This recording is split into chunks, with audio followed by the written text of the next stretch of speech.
Hello guys, magpapalit pala tayo ng bearing para dito guys. Oh, ayan. Kasi ayan, kinalas-kalas ko na tapos nilinis ko na rin. Ang frame pala natin guys is Ken's Tyrant X3. So ang crankset kasi nito is second hand. So naramdaman ko siya, ano siya, maluwag na siya dito. Ito oh. Ayan oh, sobrang luwag. So papalitan natin ng bearing na bago kasi may darating na yung order ko sa Shopee na bearing. Dalawa yon actually, pero left side lang yung papalitan natin dito. Kasi yung kabila is okay pa naman. Ayan o, walang alog. Ayan o, sobrang solid pa. Pero goods na rin. Bubuksan ko na rin to para grasahan ko mamaya. Hindi naman siya mahirap baklasin, kaya isa lang muna anuhin natin, papalitan para pag nasira naman to, another preventive din para masilip ko yung loob. Ayan, kinalas-kalas ko na, tinanggal ko na yung chain guide, crank. Akala ko dati isa pedal. Sa trail hindi naman siya, hindi mo siya mararamdaman, pero pag naglo-long ride ka na or nasa kalsada ka na, mararamdaman mo na parang may gumaganon-ganon sa kaliwang side. So na diagnose ko, ito pala ang problema. Kung mapapansin nyo, may alog siya oh. Siguro hindi kita sa camera pero mararamdaman ko na may alog oh. Tapos sobrang luwag na siya. Ayun oh. Hindi kagaya dito sa kabila, swabe pa rin. Pero bubuksan natin yan. So antayin natin yung darating na bearing. Tapos bubuksan natin to, or bubuksan muna natin to para makita natin, tapos grasahan natin. Kasi ito tatanggalin na natin. Let's go guys.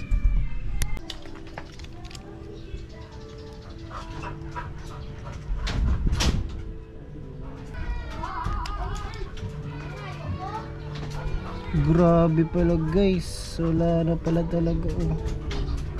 Pinasok na ano. So dahan-dahanin nyo lang sikwatin to guys ng ano, ng blade, kasi ito yung ano niya, guide dito. Pinasok siya ng tubig, so palitin na talaga.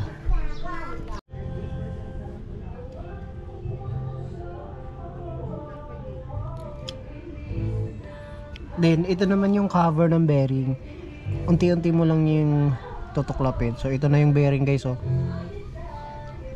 Grabe yung alog. Ito yung papalitan natin. May nakalagay nga dito guys eh, ayan oh, do not disassemble. Wala kasi akong pambiling isang buong BB. Ayun, nasa 600 din yun to 700. Bumili na lang ako ng bearing, ako na lang mag-ano. Tsaka para makita ko rin yung loob. Yan, dapat ito ingatan nyo din to, kasi ito yung ibabalik natin. Cover yan para dito. Ingatan nyo pag baklas para maging silyado rin. Ganito rin yung gagawin natin sa kabila. Babaklasin natin, tapos siguro kung matitingnan natin na palitin na, papalitan din natin yun, yung sa right side nito. Ito kasi naalog na eh. So yan, bearing na yan, tapos papukpukin na natin palabas.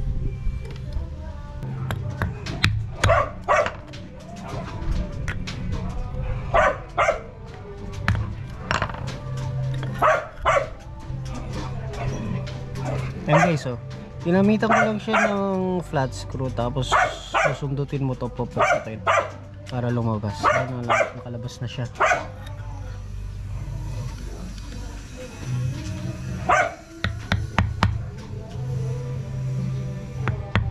Dahan-dahan lang guys.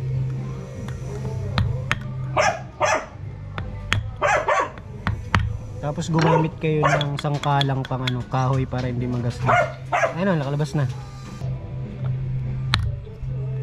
Ayan na, tanggal na. Dumi guys oh. Ayan na, tanggal na. Ito papalitan natin. Lilinisin na natin. So ayan guys, malinis na oh. Babaklasin ko na to. Ang plano ko kasi is dito lang sa kaliwa. So babaklasin ko na rin to para malinis. Kasi nakita ko sobrang kalawang na. Kulang na ng mga grasa at saka basa, tubig. So Malamang ganun din to. So dalawa na papalitan kong bearing para isang buong set na yung ano, bago. Goods naman yung play nito, pero buksan na lang natin para mapalitan kasi nainggit ako dito. Linis na linis, tsaka bagong bearing ikakabit, tapos dito sa kanan is hindi. So yun, babaklasin na lang natin para isang set. Let's go.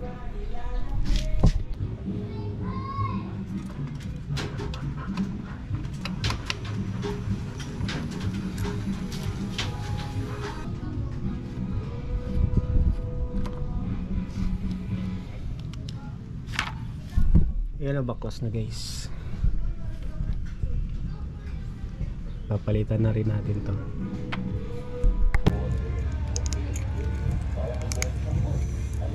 Oh, tanggal na. Yun. Ito yung sa kanang part guys. Ayun oh, ganda pa rin. Buo pa rin yung sendo. Ito yung sa kanan na part. Yan, lilinisin na din natin. Goods pa yung bearing guys oh. Pero natapasukan ng tubig. Okay, lilinisin natin. So pag nagka-car wash ka or nagwa-wash ka ng bike wash, so ingatan natin na mapasukan yung mga BB natin. So kahit selyado yan, ayan, may papasok pa rin konti-konti. So yun yung mga dahilan kung bakit nasisira yung mga bearing natin, mga BB, mga hub. Yan. Hindi lang sa BB, sa hub, sa steering, sa headset, yun. Ingatan natin. Yan. Papalitan na siguro natin to guys ng bearing.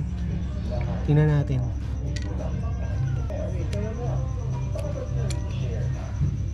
Uy, goods pa guys oh. Okay pa. Okay pa ba? Na tubig. Grasahan na lang natin. Yan. Sinasabi kasi gusto ko rin yan. Grasa lang to guys, hindi ko natatanggalin pa. Binuksan ko lang para makita ko yung loob, pero goods pa naman. Ayan o. Grasahan natin lang yan, tapos balik na natin. Ito yung difference nila guys oh. Ito yung sa kaliwang side, ito yung sa kanan na side. Kalawang na talaga tong kabila. So ito goods pa, ito kalawang. Ito yung papalitan natin. Hindi ko natatanggalin to guys. Assist na to kasi goods na goods pa siya. Wala pang siyang play, tsaka may tubig-tubig lang.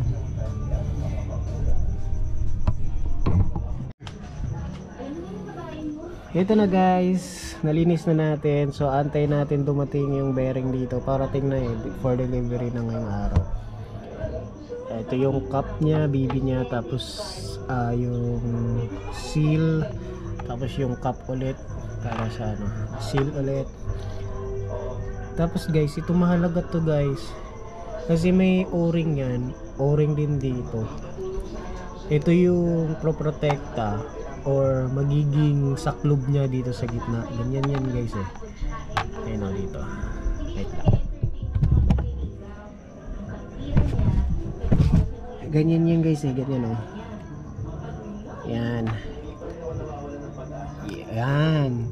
Ito yung magiging silyado niya kung papasukin man ng tubig kasi di ba may mga butas-butas yan. Ayan o, may mga butas-butas yan dito. So nagba-bike wash ka. Pag wala to, diretso yan dun sa bearing. So mahalaga to. Kaya may o-ring yan guys o. May mga o-ring yan. Kaliwa tsaka kanan yan. Kaya mahalaga to guys. So ayan, mamaya gagrasahan ko muna to.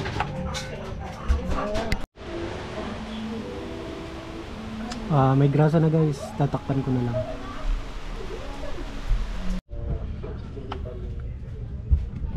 Dumating na guys yung bearing. Ayan na, kakabit lang natin dito.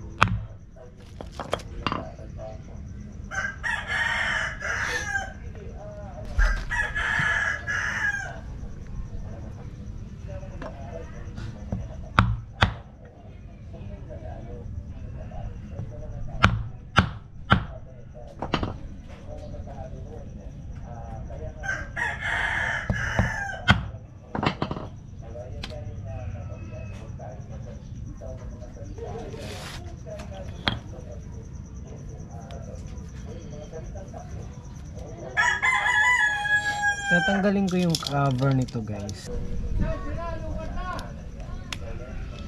Yan o. Grasahan muna natin. Tapos balik lang natin pala yung cover.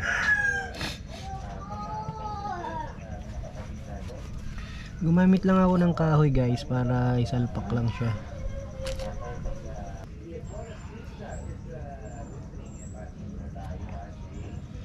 May grasa naman siya pero lagyan ko na rin para mas marami. Para isang gawa. Ayun o. Tapos balik natin tong original nya.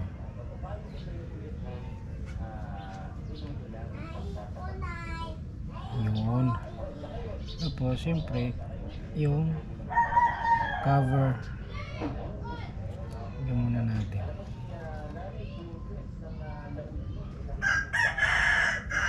Para silyado.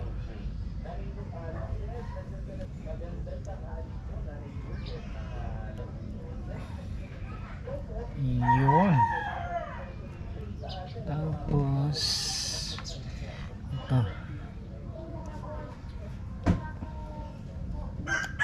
Yun. Swabe na guys. Bago na bearing nito.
Okay na guys.